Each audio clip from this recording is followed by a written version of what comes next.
Bukas po, 1 John chapter 1, verse 9.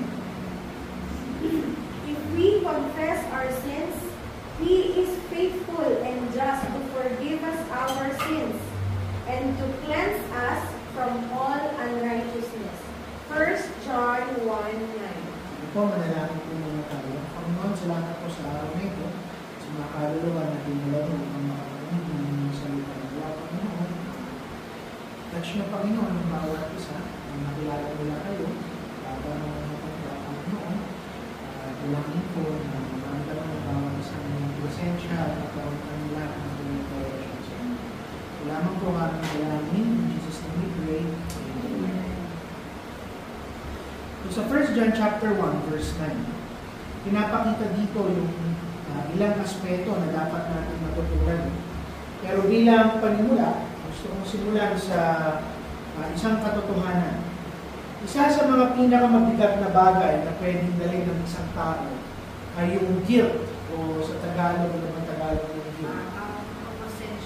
Hindi, kahihiyan sa ating mga kasalanan. Yung mga masasamang bagay na ating ginagawa, dadala-dala natin. Maraming tao ang kung saan sinusubukan nilang ibaon yung kahihiyan ng kasalanan nila o yung mismong kasalanan nila, sinusubukan nilang itago o i-excuse o bigyan ng dahilan kung bakit nila nagagawa yun. Pero yung guilt o yung kahihiyan ng ating kasalanan, kailanman hindi yan mawawala. Yung iba sinusubukan niyang kalimutan sa pamamagitan ng bisyo, alcohol, droga, yung iba sa pagiging masaya, ina-entertain nila yung kanilang mga sarili, yung iba sa pamamagitan ng pagkuha ng success, ng yaman dito sa mundong to, o yung iba ginagamit nila yung relihiyon para makalimutan nila yung kanilang mga kasalanan. Iniisip nila na kapag pumasok sila sa isang relihiyon, o gumawa sila ng mabuti, ay mabubura na nila yung kasalanan nila at mapapatahimik nila yung kanilang konsensya. Pero hindi po yan ang nagtatanggal ng ating mga kasalanan. Walang relihiyon sa mundong to ang magtatanggal ng kasalanan. Hindi yung grupong to, hindi yung iglesia to, hindi yung mga Katoliko, hindi yung iglesia ni Cristo, hindi yung dating daan. Walang kahit anong tao o relihiyon sa mundong to ang makakapagbura ng ating mga kasalanan. Isa lamang po ang kayang magpatawad ng ating kasalanan at bumara nito, walang iba kung hindi ang ating Panginoon. Hindi po pare, hindi pastor, hindi santo, hindi si Mama Mary, hindi rebulto. Panginoon lang ang may kakayanan na bumura ng ating mga kasalanan. Kung paano ko po nasabi, hindi dahil tinutulik sa ako, tinuturo ng ibang mga relihiyon katulad ng Katoliko, pero Biblia na mismo ang nagsabi.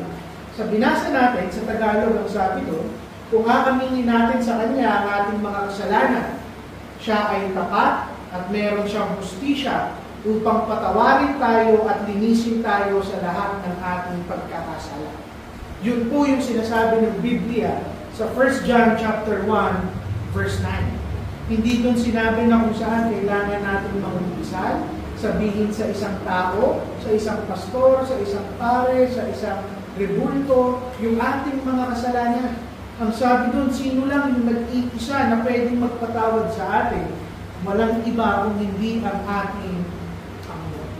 At napakagandang bagay nito at pagtawag sa bawat isang taong nakikinig ngayon. Pinapakita ngayon sa atin ng ating Panginoon kung paano natin maitatama yung estado natin sa Kanyang harapan. Yung unang punto po sa hapon na ito, mabilis lang naman yung ating pag-aaral. Ang sabi doon, meron tayong condition o may kailangan tayong gawin upang mapatawad tayo ng ating Panginoon. Ang sabi doon, if we confess our sins, sa Tagalog, kung aaminin natin at pagsisisihan natin ang ating mga kasalanan. To confess o pag-amin. Ito yung kondisyon na ibinigay ng Panginoon na kailangan natin gawin na nagsasabi sa atin na ang kanyang kapatawaran, hindi yan automatic. Hindi niya yan basta-basta ibinibigay. Ibig sabihin, imposible na laktawan ng ating Panginoon yung ating mga kasalanan. Sinasabi ng mga tao, ang ating Panginoon ay Diyos ng pag-ibig. Tama o mali? Tama. Pero may mali silang pag-iisip na kapag inisip nila siya ay Diyos ng pag-ibig, mapagmahal siya, dahil mapagmahal siya, kukonsintihin niya yung ating mga kasalanan. Nakakalimutan nila na kahit siya ay Diyos ng pag-ibig, siya rin ay Diyos na kabanalan at justisya. Na sa kanyang kabanalan at sa kanyang justisya, hindi niya pwedeng laktawan o palampasin ang ating mga kasalanan. Kailangan na kung saan matutunan ng bawat isa na aminin sa kanyang harapan na tayo ay mga makasalanan. Ibig sabihin niya, titignan mo yung kasalanan mo kung paano yan nakikita ng ating Panginoon. Anong ibig kong sabihin? Sa pinakasimpleng explanation, kung kumuha ako ng 10 piso o 100, hindi ko pwedeng sabihin na hiniram ko lang. Sa harap ng Panginoon yon ay pagnanakaw. Kapag hindi ako nagsabi ng totoo para proteksyonan ng isang tao, hindi ko pwedeng sabihin pinagtakpan ko lang. Ang tawag doon ng Panginoon, kasinungalingan. Pag tumingin ako sa ibang babae, hindi ko sasabihin na na-attract lang ako. Ang tawag doon, unfaithfulness sa aking asawa. Ano yung punto? Ang tao na malayo sa kapatawaran ng Panginoon, ang tao na malayo sa kaligtasan, sa relasyon niya sa Panginoon, at pagpunta sa kalangitan balang araw, ay yung mga tao na sa tingin nila sila ay mga mabubuti. Tinuturo ng mga tao sa ating kapanahunan, kailangan mong gumawa ng mabuti para ikaw ay maligtas, na kung nakagawa ka ng kasalanan, para mapunta ka sa langit, kailangan mo lang dagdagan yung kabutihan mo at mapupunta ka na sa langit. Sinasabi ng iba, pag nagkasala ka, kailangan mo lang manalangin, magumpisal, magpenitensya, gumawa ng mabuti. Kumbaga, para magipantay mo yung mga bagay na ginagawa mo. Pero hindi po yun ang daan ng kaligtasan. Kahit naman gaano na karami yung kabutihan na nagawa mo, hindi niya mabubura yung katotohanan na makasalanan pa din tayo. At walang taong mabuti dito sa mundo natin. Pare, pastor, apostol na tinatawag sa kanilang mga sarili, sigurado ko lahat ng tao nagkakasala. Lahat tayo nakakagawa ng masama. Kaya wag natin iisipin na kung saan hindi naman ako ganun kasama. O iisipin natin mas mabait naman ako sa kanya. Yun, mamamatay tao, yun, magnanakaw, yun, kriminal. Ako naman, disente akong tao. Pero sa harap ng Panginoon, pantay-pantay tayo. Pantay-pantay tayo, nagkakasala. Kaya binigyan tayo ngayon ng Panginoon ng paraan upang tayo ay mapatawad. Ang aminin ang ating mga kasalanan at pagsisihan ng mga bagay na ito sa Kanya harapan. Alam niyo po, iba yung confession sa regret. May mga tao na kung saan, hindi sila nagsisisi sa kanilang kasalanan. Malungkot lang sila kasi sila ay nahuli. Iba yung pinagsisisihan mo yung ginawa mo. Sa pinagsisisihan mo dahil papaparusahan ka. O pagsisisihan mo dahil sumama yung pakiramdam mo o yung emosyon mo. Hindi po yan ang tunay na pag-amin. At hindi rin pag-amin na kung saan magbibigay tayo ng dahilan sa harap ng ating Panginoon. Na nagnakaw ako dahil sa kahirapan. Nagsinungaling ako dahil naipit ako o napwersa ako, hindi. At ang pag-amin, hindi yan yung paulit-ulit lang na sinasabi sa ating mga dinuturo ng mga ibang relihiyon na kapag nagkasala ka, manalangin ka ng ganitong panalangin ng ilang ulit.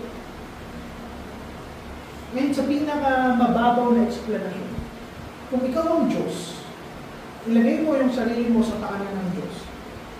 May magkakasala laban sa iyo at ang gagawin paulit-ulit lang yung sasabihin. Sa tingin mo, iisipin ng Diyos na sincero ka? Kahit 100 ulit mo yan, paulit-ulit sabihin. Kung wala yan sa puso mo, wala rin.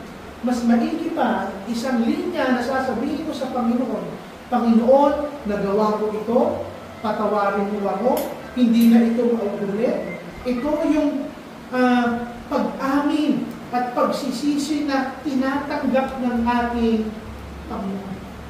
At importante sa kanyang harapan, yung katapatan sa ating pag-amin. Alam niyo mga kapatid, hindi po ako magmamali sa paulit-ulit kong sinasabi, kahit ako bilang pastor, nagkukulang ako at nagkakasala ako sa harap ng ating Panginoon. Ang kailangan natin gawin, huwag natin itago yung ating mga kasalanan. Dahil kahit itago mo yan, alam na yan ng ating Panginoon. Aminin natin yan, pagsisihan natin yan, at lumapit tayo sa ating Panginoon. No, binigyan tayo ng magandang dahilan ng Panginoon kung bakit natin kailangan gawin ito. Ibinigay niya sa atin yung karakter niya, kung ano siya bilang Diyos. Ang sabi dun sa kasunod, dun sa teksto na binasa natin, siya ay matapat at siya ay may hustisya. Sabi dun, kung matapat ang ating Panginoon, ibig sabihin niya, tutuparin niya ang kanyang pangako. At kung nangako siya ng kapatawaran sa lahat ng taong aamin at magsisisi sa kanyang kasalanan, gagawin yon ng ating Panginoon. Imposibleng hindi na yun gawin dahil Diyos siya at matapat siya. Pero nakakapagtaka dito, sabi doon, hindi lang siya matapat, pero Diyos siya ng hustisya. Ang tanong, kung siya ay Diyos ng hustisya, sa paanong paraan mapapatawarin tayo ng Panginoon na hindi niya tayo parurusahan? Dahil ang magulang na, pag yung anak niya nagkasala sa kanya, kahit humingi ng tawad, ano ang gagawin ng magulang sa anak? Papanuin. Paano kaya tayo patatawarin ng Panginoon na hindi natin natatanggap yung kanyang parusa? Paano papasok yung hustisya ng Panginoon sa kapatawaran na tinatanggap natin? Papasok yan sa persona ng kanyang anak na si Jesucristo. Kung bakit ka kayang patawarin ng Panginoon? Dahil kung pinili ka niya at hinirang ka niya at iniligtas ka niya, yung nagbayad ng kasalanan mo ay ang kanyang anak na si Jesucristo. Kung bakit natin tinuturo na tumanggap ka sa ating Panginoon Jesucristo? Dahil siya yung namatay sa krus ng Kalbaryo bilang kabayaran ng iyong kasalanan. Siya yung nagdala ng aming kasalanan. Kung bakit kailangan tayo, kung bakit kaya tayong patawarin ng Ama. Dahil isinakripisyo na yung nag-iisa ng anak bilang kabayaran ng iyong kasalanan. Na imbis tayo yung mapupunta sa impyerno bilang kabayaran ng ating kasalanan, namatay ang Panginoon para sa atin. Ngayon kung bakit namin dinidiscourage ang kahit sino, o hindi namin itinuturo na lumapit kayo sa pare, lumapit kayo kay Mama Mary, lumapit kayo sa kahit kaninong santo para mapatawad kayo ng Panginoon. Bakit? Dahil wala sa kanila ang namatay para sa kasalanan niyo. Ang namatay lang para sa iyo ay ang ating Panginoong Jesucristo. At ngayon, makikita natin kung saan may pangako. Sabi ng Panginoon, dahil siya ay tapat at ipinakita niya yung hustisya niya sa persona ng kanyang anak na napako sa krus, kaya niya tayong patawarin sa ating kasalanan. At yung klase ng pagpapatawad ng ating Panginoon, buo at kumpleto. Pag nagpatawad siya, hindi lang isa. Parang binubura niya yung lahat ng kasalanan na yung ginawa. Dahil nung pinako yung kanyang anak, kasama yung kasalanan mo na ipinako sa krus ng Kalbaryo. Masarap isipin, no? Imagine mo, ilang taon na kaya ako? 31 na ako. Sa mahigit 30 years na nabubuhay ako, ilang kasalanan na kaya yung ginawa ko simula nung bata ako. At ngayon ang pangako ng Panginoon, yung kapatawaran niya kompleto na parang wala akong ginawang masama. Dahil ang nakikita niya na sa akin ay yung aking Panginoong Jesucristo. Pero mga kapatid, yung kapatawaran na ito ay para lamang sa mga taong tumanggap at nanampalataya sa kanyang anak at nagsisi sa kanilang mga kasalanan. At Ito po yung katotohanan. Kung lalabas ako sa lugar na ito, at tatanungin ko kahit sino dyan sa daan, may relasyon ka ba sa ating Panginoon? O kahit kayo na lamang ko, kung tatanungin ko kayo, may relasyon ka ba sa ating Panginoon? Lahat ng tao sasabihin, meron. Pero hindi po yun ito. Lahat ng tao ipinanganak sa mundo ito, aaway ng ating Panginoon. Bakit? Dahil lahat tayo pinanganak na makasalanan. At yung tanging paraan para magkaroon tayo ng relasyon sa Kanya ay ang mapatawad tayo ng ating Panginoon. At mapapatawad ka lang kung magsisisi ka sa iyong kasalanan at tatanggap ka sa ating Panginoong Jesucristo. At itong kapatawaran na ito yung magbibigay ng tunay na kapayapaan sa ating. Ano ang hirap kung mamuhay na kung saan puno ng kasalanan ng ating puso. Makinakaangin ng kasalanan ng ating konsensya. Mabigat yun sa pakiramdam. At alam mo, iba-iba tayo ng nagawa dito sa mundo. Pero kung gusto natin yung tunay na kapayapaan sa buhay natin, lumapit tayo sa ating. Ang pinakahuli, ang sabi ko, di ka lang niya papatawarin. Lilinisin ka niya sa lahat ng iyong kasalanan. Ibig sabihin, pagkatapos mong magsisi, pagkatapos mong tumanggap sa ating Panginoon, pagkatapos kanyang patawarin, lilinisin ka ng ating. At yun ang patunay na tayo ay mga ligtas. Anong ibig mong sabihin? Sa isang taong magsasabi na pinatawad siya ng Panginoon, may relasyon siya sa Panginoon, pero sa araw-araw ng buhay niya, namumuhay pa rin siya sa karunihan ng kasalanan. Patunay yun na hindi pa talaga siya nagsisisi sa kanyang kasalanan. Sa pinakamadaling salita, kung makita ka ng magnanakaw, sasabihin niya, nagsisi na ako. Pero araw-araw nagnanakaw pa rin siya. Sa tingin nyo, nagsisi na itong taon ko? Hindi. Ibig ko lang sabihin sa inyo. Ibig bang sabihin ni Pastor, pag nagsisi ako, tumanggap ako, naging Kristiyano ako, hindi na ako magkakasala pang buhay? Hindi. May mga pagkakataon, madadapa tayo, magkakamali tayo. Pero hindi na katulad ng dati nating pamumuhay na talagang sanay tayong magkasala. Ngayon kung magkakasala man tayo at hindi sinasadyang magkakamali tayo, hindi na normal sa atin. Malulungkot tayo, masasaktan tayo, at ayaw na rin natin masaktan yung Diyos na nagpatawad sa atin. Kapatid, simple lang. Kung ikaw yung nagpatawad, at paulit-ulit gagawin sa iyo ng taong nagkamali sa iyo yung kasalanan mo, masasaktan mo. Kung tunay kang pinatawad ng Panginoon, huwag mong hayaan na ulitin mo yung mga bagay na ginagawa mo at saktan mo yung Diyos na namatay para sa iyo. Bilang pagkatapos, simple lamang po yung gusto ko sabihin sa mga. Walang ibang daan ng kaligtasan kung hindi ang ating Panginoon Jesucristo. Kahit magpabautismo kayo sa iglesia ko, kahit maging miyembro kayo ng aming church, hindi kami ang nagliligtas. Hindi si pastor, hindi ang pare, hindi kung sino mang tao, hindi kung anong grupo.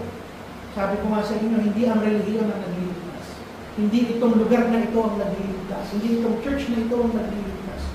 Panginoon lang ang nagliligtas.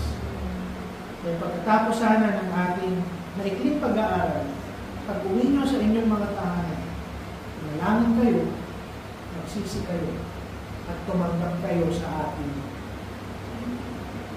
Dito naman po natin tatapusin ang ating maikling mensahe. Sige po, kung sino po may gusto ipanalangin bago po tayo magtapos.